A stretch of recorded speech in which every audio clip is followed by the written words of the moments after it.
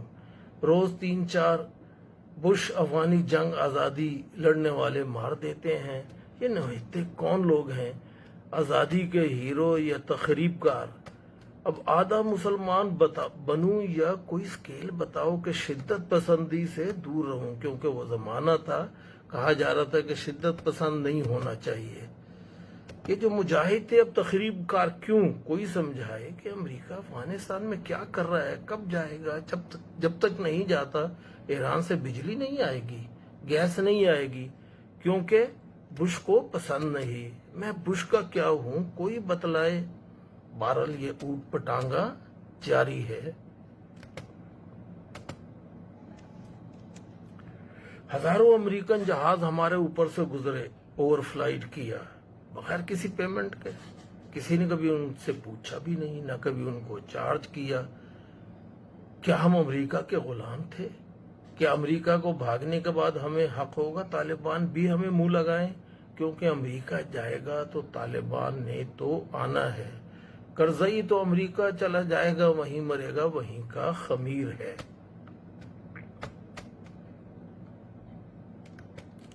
بک رہا ہوں جنوں میں کیا کیا کچھ نہ سمجھے خدا کرے کوئی بتائے میانہ روی معتدل مسلمان کتنے نمازیں پڑھے گا کہ معتدل کا کلیم مانا جائے؟ امریکہ افغانستان سے نہیں جائے گا، اور کہیں گیا بھی تو پاکستان بھی آ سکتا ہے، کیونکہ آج کل مائک کلنٹن وزیر خارجہ شاہ محمود قریشی سے بہت سر جوڑ رہی ہے. بہت خوشی کے ترانے بچائے جا رہے ہیں. ڈالروں کا طوفان آنے والا ہے، مگر قصائی بھی ساتھ ہوں گے. ایک پگلی کہہ رہی ہے کہ میری بہن کو مشرف نے امریکہ کو دے دیا. بچی واپس آتی ہے تو گھر کے باہر ڈال دیا جاتا ہے. سب اوٹ پٹانگا ہیں. UN کا کمیشن کہتا ہے کہ بی بی نذیر کو گولی نہیں لگی، ذرا سا رحمان ملک کا انتظام درست نہ تھا، مگر پنجاب پولیس کہہ رہی ہے کہ محترمہ کو گولی لگی. کون سچا ہے کون جھوٹا ہے؟ جب حکومتیں ہی فیصلہ نہیں کر پاتی تو ہم کیا کہہ سکتے ہیں؟ جو کچھ لکھا اوٹ پٹانگ.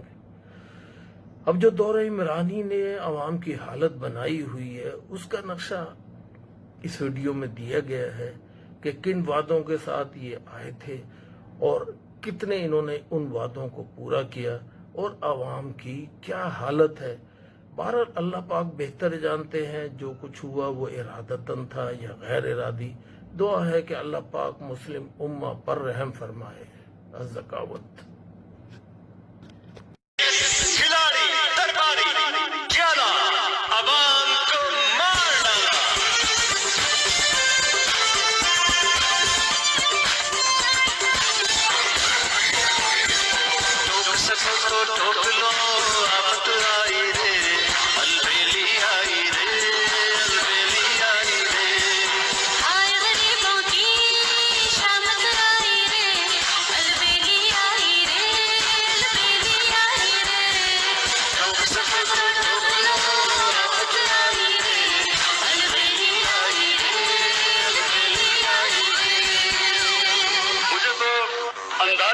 تھا کہ میری حکومت اتنی ایفیشنٹ ہے.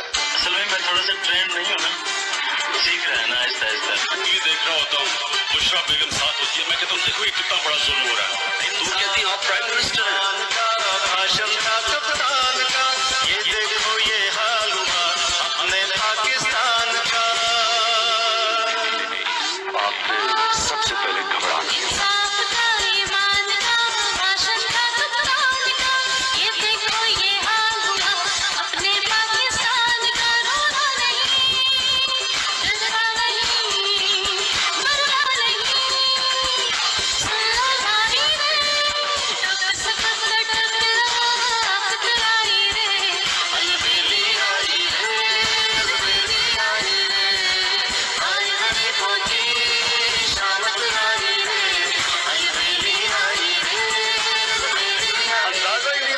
حکومت اتنی ایفیشنٹ ہے. میں سیوان کے اندر کہنا چاہتی ہوں, قوم کو بھی بتانا چاہتی ہوں کہ مجھے فخر ہے کہ پرائم منسٹر عمران خان پہلا ویژنری لیڈر ہے جو دیوار کے پیچھے بھی دیکھ سکتا ہے. مجھے مارو مارو مجھے مارو مارو. ان